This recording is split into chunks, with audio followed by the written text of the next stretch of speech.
ഏകീകൃത civil code നടപ്പാക്കാൻ കേന്ദ്ര സർക്കാർ നടത്തുന്ന ഏകപക്ഷീയമായ നീക്കം അംഗീകരിക്കില്ലെന്ന് CPIM general secretary Sitaram Yechury.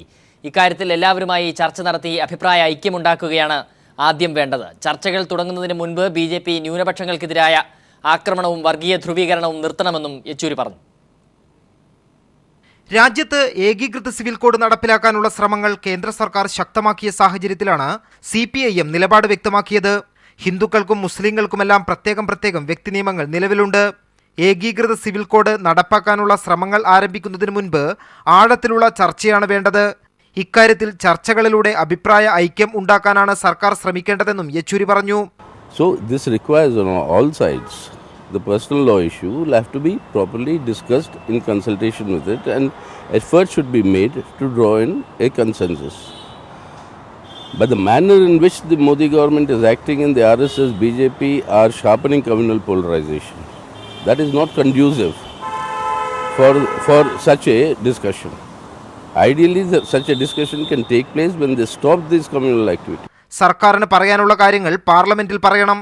എന്നാൽ ഇപ്പോൾ കേന്ദ്ര സർക്കാർ ചെയ്യുന്നത് മാധ്യമങ്ങളിലൂടെ ഭരണം നടത്തുകയാണെന്നും യെച്ചൂരി കുറ്റപ്പെടുത്തി. Santhosh, news bureau, Delhi. ഉത്തർപ്രദേശ് തെരഞ്ഞെടുപ്പിന് മുൻപായി രാജ്യത്ത് ഏകീകൃത സിവിൽ കോഡ് നടപ്പാക്കണമെന്ന് BJP ഉത്തർപ്രദേശ് സംസ്ഥാന നേതൃത്വം കേന്ദ്ര നേതൃത്വത്തോട് ആവശ്യപ്പെട്ടു. RSS നേതൃത്വം സംസ്ഥാന നിലപാടിനെ പിന്തുണച്ചതായാണ് സൂചന. വിഷയം പരിശോധിക്കാൻ നിയമ കമ്മീഷനോട് നിയമ മന്ത്രാലയം ആവശ്യപ്പെട്ടിരിക്കുകയാണ്. ഏക സിവിൽ കോഡ് ആവശ്യം BJP നേതൃത്വം ശക്തമാക്കിയിരിക്കുന്നു.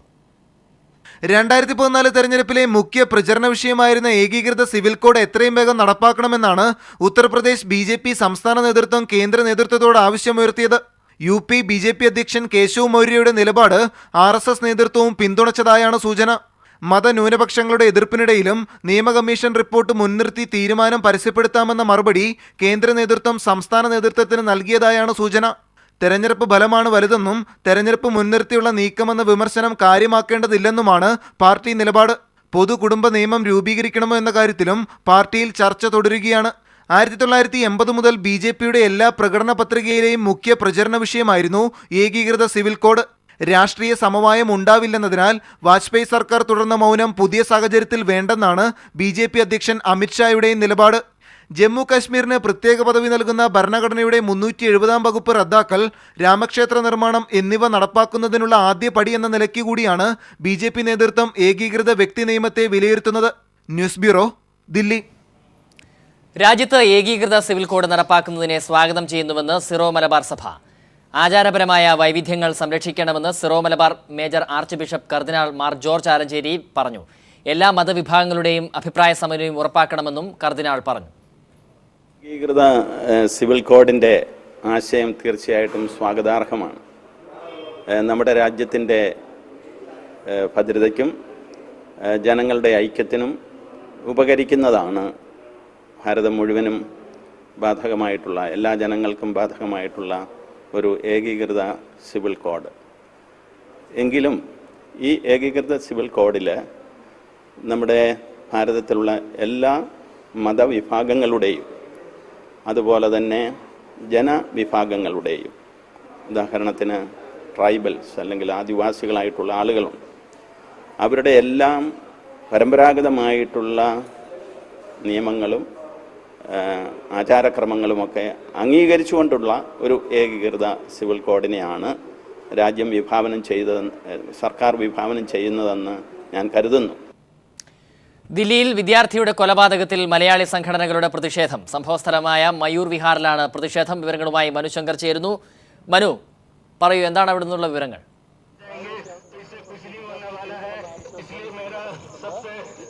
സ്വരാജ്, നൂറുകണക്കിന് മലയാളികളാണ് ഇപ്പോൾ രജത് മേനോന്റെ കൊലപാതകവുമായി ബന്ധപ്പെട്ട് ഇക്കാര്യത്തിൽ നീതിപൂർവമായ ഒരു അന്വേഷണം നടത്തണമെന്നാവശ്യപ്പെട്ടുകൊണ്ട് പ്രതിഷേധമുയർത്തുന്നത്. ഈ ഒരു പ്രതിഷേധ ധർണയാണ് ഇവിടെ സംഘടിപ്പിച്ചിരിക്കുന്നത്. നിലവിൽ നൂറുകണക്കിന് മലയാളികൾ, ഒപ്പം മറ്റു ഭാഷാ വ്യത്യാസമില്ലാതെ മറ്റു സംസ്ഥാനങ്ങളിലെ ആളുകൾ പോലും ഇതിൽ പിന്തുണ അർപ്പിച്ചുകൊണ്ട് സ്ഥലത്തുണ്ട്.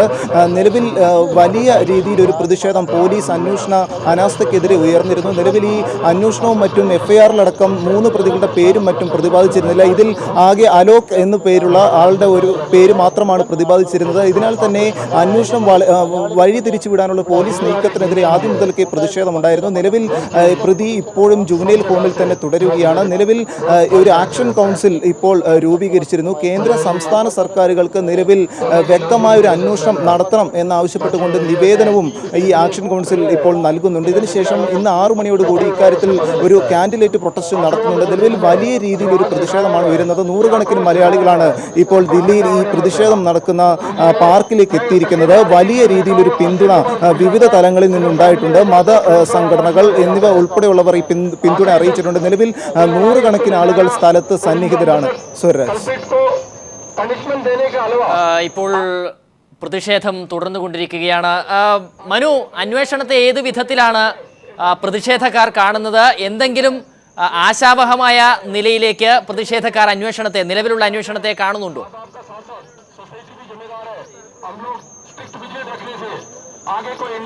നിലവിൽ പോലീസ് അന്വേഷണം, നിലവിൽ പോലീസ് തന്നെ പ്രതിപാദിക്കുന്നത് ഈ മരണം അസ്വാഭാവികം എന്നത് സംബന്ധിച്ചൊരു സ്ഥിരീകരണം നടത്താൻ ഇതുവരെ ദില്ലി പോലീസ് തയ്യാറായിട്ടില്ല.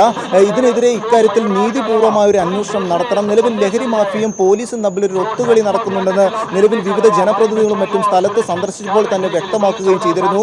ഈ വലിയ രീതിയിലൊരു അപകടം നടക്കുന്നു, കൊലപാതകം നടന്നിട്ടും ഈ വ്യക്തമായ ഒരു തെളിവ് ശേഖരണത്തിനും മറ്റും ഇതുവരെ ദില്ലി പോലീസ് സ്ഥലത്തെത്തിയിരുന്നില്ല. കുട്ടിയുടെ ചെരുപ്പും മറ്റു സാധനങ്ങളും ഒക്കെ ഇപ്പോഴും പാർക്കിൽ തന്നെ തുടരുകയാണ്. ഇത് സംബന്ധിച്ച് വ്യക്തമായ ഒരു തെളിവ് ശേഖരണത്തിനും മറ്റും പോലീസ് എത്തുകയും ചെയ്തിരുന്നില്ല.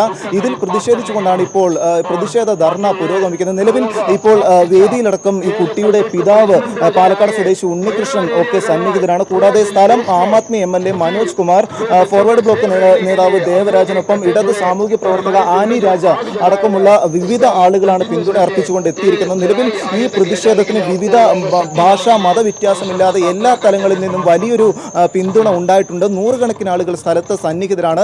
ഈ പ്രതിഷേധം ഉയരുന്നത് തന്നെ നീതിപൂർവമായ ഒരു അന്വേഷണം നടത്തണം, പ്രതികൾക്ക് കൃത്യമായ ശിക്ഷ ഉണ്ടാകണം എന്ന ആവശ്യം ഉയർത്തിക്കൊണ്ടാണ് പ്രതിഷേധം ഉയർത്തിയിരിക്കുന്നത്. അല്പസമയങ്ങൾക്ക് മുമ്പ് ഒരു ആക്ഷൻ കൗൺസിൽ ഇവർ രൂപീകരിച്ചിരുന്നു. ഈ ആക്ഷൻ കൗൺസിൽ തന്നെ കേന്ദ്ര സംസ്ഥാന സർക്കാരുകൾക്ക് നീതിപൂർവ്വം ഒരു അന്വേഷണം നടത്തണമെന്ന് ആവശ്യപ്പെട്ടുകൊണ്ട് നിവേദനം നൽകിയിരുന്നു. നിലവിൽ ഇക്കാര്യത്തിൽ മുഖ്യമന്ത്രി പിണറായി വിജയൻ അടക്കം കേന്ദ്ര ആഭ്യന്തര മന്ത്രാലയത്തിന് വ്യക്തമായ അന്വേഷണം നടത്തണമെന്ന് ആവശ്യപ്പെട്ടുകൊണ്ട് കത്ത് നൽകിയിരുന്നു. ഇതിന് പിന്നാലെയും ദില്ലി പോലീസ് ഇപ്പോഴും നിലപാട് തുടരുന്നത് അസ്വാഭാവിക മരണം എന്നത് സംബന്ധിച്ചൊരു സ്ഥിരീകരണം നൽകാതെയാണ്. നിലവിൽ കുട്ടിയുടെ ആന്തരിക അവയവങ്ങളും മറ്റും പരിശോധനയ്ക്കായി ദില്ലി എയിംസിലേക്കും മറ്റും അയച്ചിരുന്നു. ഇതിന്റെ പരിശോധന ഫലം ലഭിക്കുവാനായി 15 ദിവസത്തിന്റെ അടുത്ത് താമസമുണ്ട്. ഇതിനുശേഷമേ ഇത് സംബന്ധിച്ച് മരണം അസ്വാഭാവികമാണോ എന്നത് സംബന്ധിച്ചൊരു വ്യക്തത നൽകാനാകൂ എന്നാണ് ഇപ്പോഴും ദില്ലി പോലീസ് തുടരുന്ന നിലപാട്. ഇതിനെതിരെയും പ്രതിഷേധം ശക്തമാവുകയാണ്. നിലവിൽ ഈ ആക്രമണത്തിന്റെ പ്രധാന ആസൂത്രകനായിരുന്ന പാൻ മസാല കടയുടമയെ വലിയ രീതിയിൽ ചോദ്യം മറ്റും ചെയ്യാതെ പോലീസ് വിട്ടയക്കുകയും ചെയ്തിരുന്നു. ഇതിനെതിരെയും വലിയ രീതിയിലുള്ള ഒരു വിമർശനത്തിനാണ് ദില്ലി പോലീസിനെതിരെ ഉയരുന്നത്. എന്തായാലും ഇക്കാര്യത്തിൽ വ്യക്തമായൊരു അന്വേഷണം, വലിയ രീതിയിൽ ഇടപെടലില്ലാത്ത ശക്തമായൊരു അന്വേഷണം നടത്തണം എന്നൊരാവശ്യമാണ് ഈ പ്രതിഷേധ ധർണയിൽ പങ്കെടുത്ത മുഴുവൻ ആളുകളും വ്യക്തമാക്കുന്നത്. ശരി, മനുശങ്കരനാണ് വിവരങ്ങൾ പങ്കുവച്ചത് ദില്ലിയിൽ നിന്നും. ദില്ലിയിൽ പാൻ മസാല കച്ചവടക്കാർ മലയാളി വിദ്യാർത്ഥിയെ മർദ്ദിക്കുന്നതിന് ദൃക്സാക്ഷിയായവർ സംഭവത്തെക്കുറിച്ച് പ്രതികരിക്കാൻ ഭയക്കുകയാണ്. കണ്ട കാര്യം പറഞ്ഞാൽ സ്ഥലത്ത് സജീവമായ മാഫിയയുടെ ആക്രമണം തങ്ങൾക്ക് നേരെ ഉണ്ടാകുമെന്ന് ദൃക്സാക്ഷികൾ പറയുന്നു. 4 അംഗ സംഘമാണ് കൊല്ലപ്പെട്ട രജത്തിനെ മർദ്ദിച്ചതെന്നും ദൃക്സാക്ഷികൾ രഹസ്യമായി പ്രതികരിച്ചു. ദില്ലി മയൂർ വിഹാറിൽ മലയാളി വിദ്യാർത്ഥിയെ മർദ്ദിച്ചു വലിച്ചിടിച്ചു കൊണ്ടുപോയ വഴിയുടെ സമീപത്തെ കടയിലെ ആളുകളോടാണ് പ്രതികരണം തേടിയത്. എന്നാൽ വാർത്താ ചാനൽ അറിഞ്ഞതോടെ മുഴുവൻ ആളുകളും ഒഴിഞ്ഞുമാറി. ചിലർ അന്നേ ദിവസം കട തുറന്നിരുന്നില്ലെന്നും സ്ഥലത്തില്ലായിരുന്നുവെന്നും പ്രതികരിച്ചു.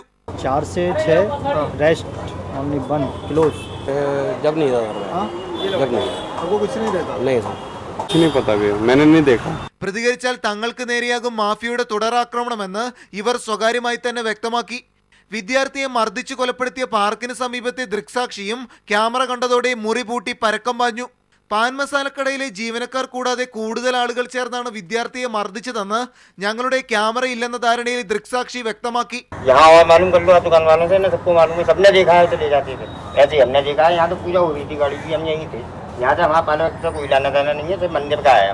कितना लोग हैं?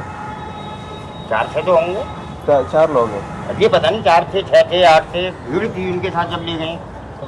ये पता नहीं पार्क के अंदर गया है बाहर गया है. लाए पार्क में थे. CCTV ക്യാമറകളിൽ പതിഞ്ഞ ദൃശ്യങ്ങൾ ആരാഞ്ഞപ്പോൾ നാളുകളായി ക്യാമറയെ പ്രവർത്തിക്കുന്നില്ലെന്നായിരുന്നു കടയുടമകളുടെ പ്രതികരണം. ഒരു 13 വയസ്സുകാരൻ ദാരുണമായി കൊല്ലപ്പെട്ടിട്ടും ഇതിനെക്കുറിച്ച് വ്യക്തമായി പ്രതികരിക്കാൻ പോലും സമീപവാസികളായ കടക്കാർ പോലും തയ്യാറാകുന്നില്ല. ലഹരി മാഫിയും പോലീസും തമ്മിലുള്ള ഒത്തുകളി എത്രത്തോളം ശക്തമാണെന്നത് ഇവരുടെ പ്രതികരണത്തിലൂടെയും വ്യക്തമാവുകയാണ്. Manushankar, news bureau, Delhi. RSPയുടെ മുന്നണി മാറ്റം തിടുക്കത്തിലായിപ്പോയെന്ന് പാർട്ടി ദേശീയ ജനറൽ സെക്രട്ടറി TJ ചന്ദ്രചൂഡൻ. മുന്നണി മാറ്റം തടയാനാകാതെ പോയതിൽ ദുഃഖമുണ്ടെന്നും തെരഞ്ഞെടുപ്പിൽ RSPയുടേത് ദയനീയ തോൽവിയായിരുന്നുവെന്നും പാർട്ടി തെറ്റുകൾ തിരുത്തണമെന്നും ചന്ദ്രചൂഡൻ പറഞ്ഞു. LDF ഭരണം മികച്ചതാണെന്നും ചന്ദ്രചൂഡൻ കൂട്ടിച്ചേർത്തു. അതേസമയം ചന്ദ്രചൂഡനെ തള്ളി AA അസീസും രംഗത്തെത്തി. മുന്നണി മാറ്റം പാർട്ടിയുടെ ഒറ്റക്കെട്ടായ തീരുമാനമായിരുന്നുവെന്നും തീരുമാനം തെറ്റായിരുന്നുവെന്ന് വിളിച്ചുകൂവി പറയാനാവില്ലെന്നും AA അസീസ് പറഞ്ഞു. RSPയുടെ തിരുവനന്തപുരം ജില്ലാ നേതൃസമ്മേളനത്തിലായിരുന്നു ചന്ദ്രചൂഡന്റെ തുറന്നു പറച്ചിൽ. മുന്നണി മാറ്റത്തിനുള്ള തീരുമാനം തിടുക്കത്തിലായി.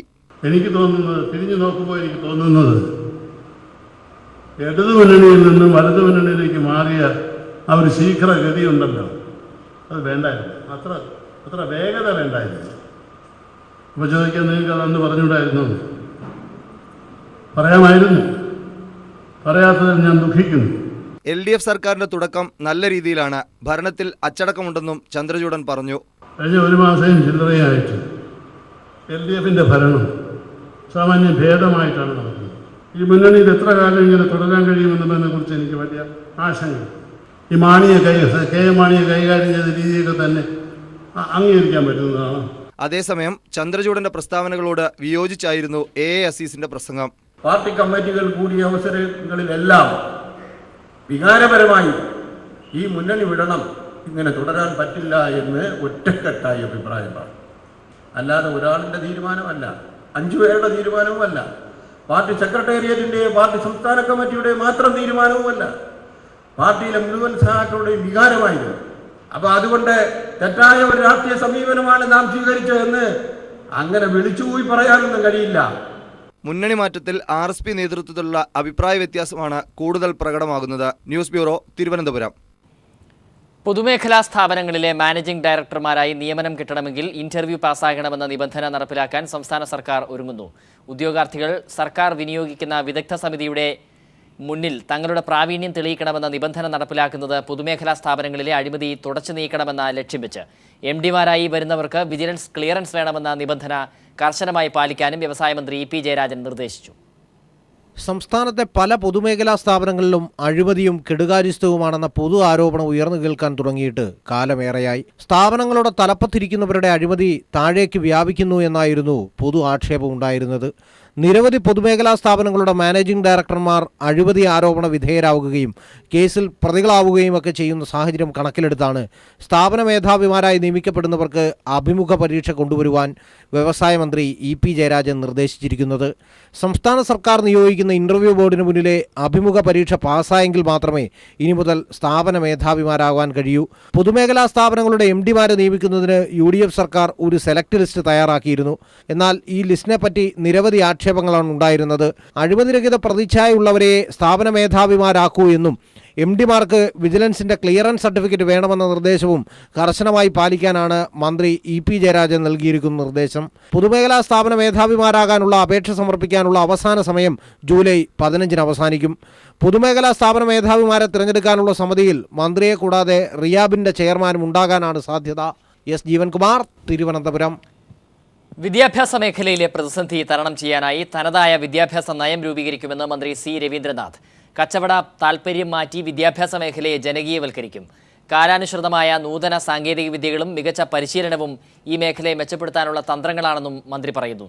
പീപ്പിൾ TVയും ടൈംസ് ഓഫ് ഇന്ത്യയും ചേർന്ന് സംഘടിപ്പിച്ച മിനിസ്റ്റർ ഓൺ എ മിഷൻ എന്ന പരിപാടിയിലാണ് മന്ത്രി നിലപാട് വ്യക്തമാക്കിയത്. കേരളത്തിലെ വിദ്യാഭ്യാസ മേഖല ഇന്ന് ഗുരുതരമായ പ്രതിസന്ധി നേരിടുകയാണ്. ഇതിനെ തരണം ചെയ്ത് തനതായ വിദ്യാഭ്യാസ നയം രൂപീകരിക്കുക എന്നത് കാലഘട്ടത്തിന്റെ ആവശ്യമാണെന്ന് വിദ്യാഭ്യാസ മന്ത്രി C രവീന്ദ്രനാഥ് പറയുന്നു. പീപ്പിൾ TVയും ടൈംസ് ഓഫ് ഇന്ത്യയും ചേർന്ന് സംഘടിപ്പിച്ച മിനിസ്റ്റർ ഓൺ എ മിഷൻ എന്ന പരിപാടിയിലാണ് മന്ത്രി നിലപാട് വ്യക്തമാക്കിയത്. കേരളത്തിന്റെ വിദ്യാഭ്യാസ മേഖല വളരെ ഗുരുതരമായിട്ടുള്ള പ്രതിസന്ധിയിലാണ്. ആ പ്രതിസന്ധിയെ തരണം ചെയ്ത് കേരളത്തിൻ്റെ തനതായ വിദ്യാഭ്യാസ സങ്കല്പം വികസിപ്പിച്ചെടുക്കുക എന്നുള്ളതാണ് ഈ സർക്കാരിൻ്റെ പ്രധാനപ്പെട്ട ലക്ഷ്യം. കേരളത്തിൽ അക്ഷരാർത്ഥത്തിൽ വിദ്യാഭ്യാസ രംഗത്ത് ഒരു നവോത്ഥാനം തന്നെ വേണം. ഒരു ജനാധിപത്യ സ്ഥാപനത്തെ ജനകീയമായിട്ട് നിലനിർത്താൻ ശ്രമിച്ചാൽ അവിടെ ജനപങ്കാളിത്തം വർദ്ധിക്കും. ഈ പ്രതിസന്ധി ഘട്ടത്തിലാണ് അടച്ചുപൂട്ടാൻ ഒരുങ്ങിയ സ്കൂളുകളെ ഏറ്റെടുത്ത് സർക്കാരിന് ധീരമായ ചുവടുവയ്പ് നടത്താൻ സാധിച്ചത്. വിദ്യാഭ്യാസ രംഗത്ത് സാമൂഹിക ഇടപെടലുകൾ നടത്തി അതിനെ ജനകീയവൽക്കരിക്കും. ഈ മേഖലയിൽ സമ്പൂർണമായ ഒരു പൊളിച്ചെഴുത്ത് അനിവാര്യമാണ്. അൺഎക്കണോമിക് എന്ന പദമാണ് ആദ്യം മാറ്റേണ്ടത്. സ്കൂളുകൾ കാശുണ്ടാക്കാനുള്ള മാർഗമല്ല എന്നുള്ളതും തിരിച്ചറിയണം. ഉന്നത വിദ്യാഭ്യാസ രംഗത്ത് ആധുനികവൽക്കരണം കൊണ്ടുവരണം. മികച്ച പരിശീലനം അധ്യാപകർക്ക് നൽകുകയും വേണം. സമൂഹം ഇടപെടുന്ന വിദ്യാർത്ഥി കേന്ദ്രീകൃതമായ മികച്ച നിലവാരമുള്ള വിദ്യാഭ്യാസ രംഗത്തെ മാറ്റങ്ങൾ ഈ സർക്കാരിന്റെ കാലത്ത് ഉണ്ടാകുമെന്നും മന്ത്രി ഉറപ്പു നൽകുന്നു. വിദ്യാഭ്യാസ മേഖലയിലെ വിശിഷ്ട വ്യക്തികളും സംവാദ പരിപാടിയിൽ പങ്കെടുത്തു. പരിപാടിയുടെ സംപ്രേഷണം ഇന്ന് രാത്രി 9 മണിക്കും പുനഃസംപ്രേഷണം നാളെ രാവിലെ 9:30 പീപ്പിൾ ടിവിയിൽ കാണാം. News bureau, Thiruvananthapuram.